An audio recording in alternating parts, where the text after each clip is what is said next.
10ನೇ ವಿಶ್ವ ಯೋಗ ದಿನಾಚರಣೆ ಅಂಗವಾಗಿ ಶ್ರೀರಂಗಪಟ್ಟಣ ಹೊರವಲಯದ ಚಂದ್ರವನ ಆಶ್ರಮದಲ್ಲಿ ಬೃಹತ್ ಯೋಗೋತ್ಸವ ಕಾರ್ಯಕ್ರಮವು ಜರುಗಿತು. ಚಂದ್ರವನ ಆಶ್ರಮದ ಪೀಠಾಧ್ಯಕ್ಷ ಶ್ರೀ ತ್ರಿನೇತ್ರ ಮಹಂತ ಶಿವಯೋಗಿ ಸ್ವಾಮೀಜಿಗಳ ದಿವ್ಯ ಸಾನ್ನಿಧ್ಯದಲ್ಲಿ ಯೋಗೋತ್ಸವ ಕಾರ್ಯಕ್ರಮವನ್ನು ಉದ್ಘಾಟಿಸಿದ ಜಿಲ್ಲಾಧಿಕಾರಿ ಡಾಕ್ಟರ್ ಕುಮಾರ್ ಯೋಗಪಟುಗಳು ಹಾಗೂ ವಿದ್ಯಾರ್ಥಿಗಳೊಂದಿಗೆ ಕೆಲಕಾಲ ಯೋಗಾಭ್ಯಾಸ ನಡೆಸಿ ಗಮನ ಸೆಳೆದರು. ಬಳಿಕ ಮಾತನಾಡಿದ ಅವರು, ಯೋಗಾಭ್ಯಾಸವು ಜೀವನದ ಒಂದು ಭಾಗವಾಗಬೇಕು. ನಿರಂತರವಾಗಿ ಯೋಗಾಭ್ಯಾಸ ಮಾಡುವುದರ ಮೂಲಕ ಮಾನಸಿಕ ಹಾಗೂ ದೈಹಿಕವಾಗಿ ಹೆಚ್ಚು ಸದೃಢರಾಗಿ ಉತ್ತಮ ಆರೋಗ್ಯವಂತರಾಗಬಹುದೆಂದು ತಿಳಿಸಿದರು. ಈ ವೇಳೆ ಜಿಲ್ಲಾ ಪೊಲೀಸ್ ವರಿಷ್ಠಾಧಿಕಾರಿ ಎನ್ ಯತೀಶ್, ಅಪರ ಜಿಲ್ಲಾಧಿಕಾರಿ ಎಚ್ಎಲ್ ನಾಗರಾಜು, ಪುರಸಭೆ ಮುಖ್ಯಾಧಿಕಾರಿ ಎಂ ರಾಜಣ್ಣ ಸೇರಿದಂತೆ ಮತ್ತಿತರರು ಉಪಸ್ಥಿತರಿದ್ದರು.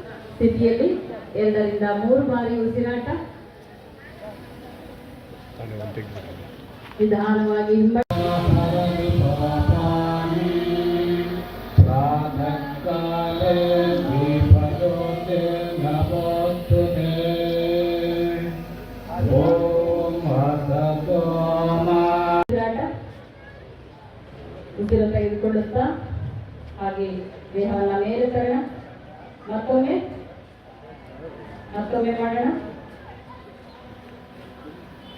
ಉಸಿರು ಹೊರ ಹಾಕುತ್ತಾ ನೇರ ನಿಧಾನವಾಗಿ ಹಸ್ತಗಳನ್ನು ಕೆಳಗಿಳಿಸೋಣ.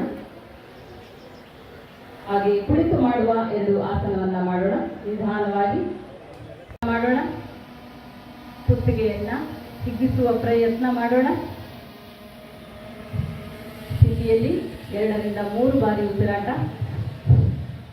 ಮಂಡಿ ಮಡಿಸುವುದು ಬೇಡ.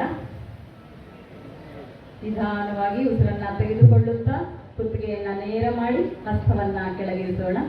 ಎಲ್ಲ ಗಣ್ಯಾತಿ ಗಣ್ಯರು ಪರಮ ಪೂಜ್ಯರು ನೆರವೇರಿಸಿಕೊಡ್ಬೇಕಂತ ವಿನಂತಿ.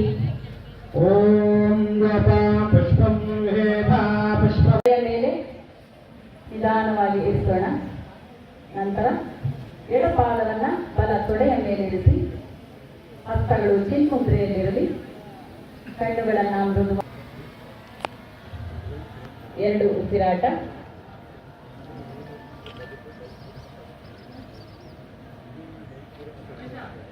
ಕರ್ನಾಟಕ ಸಂಸ್ಕೃತಿ ವಿಶ್ವವಿದ್ಯಾನಿಲಯ ಹಾಗೂ ಚಂದ್ರವನ ಆಶ್ರಮದ ಸಂಯುಕ್ತ ಆಶ್ರಯದಲ್ಲಿ ಇಂದಿನ ಯೋಗೋತ್ಸವ ಕಾರ್ಯಕ್ರಮವನ್ನು ಹಮ್ಮಿಕೊಳ್ಳಲಾಗಿದೆ.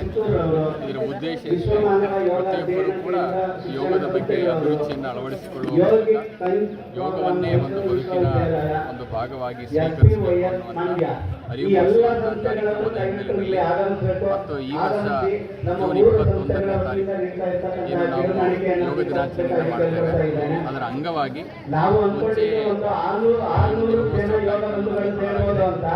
ನಮ್ಮ ಬದುಕಿನಲ್ಲಿ ಒಂದು ಅಂಗವಾಗಿ ಸ್ವೀಕರಿಸುವ ಒಳ್ಳೆಯ ಸಮಾಜ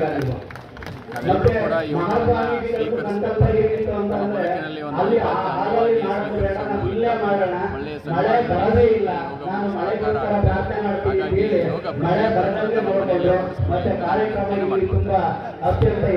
ಮನೆಯಲ್ಲಿ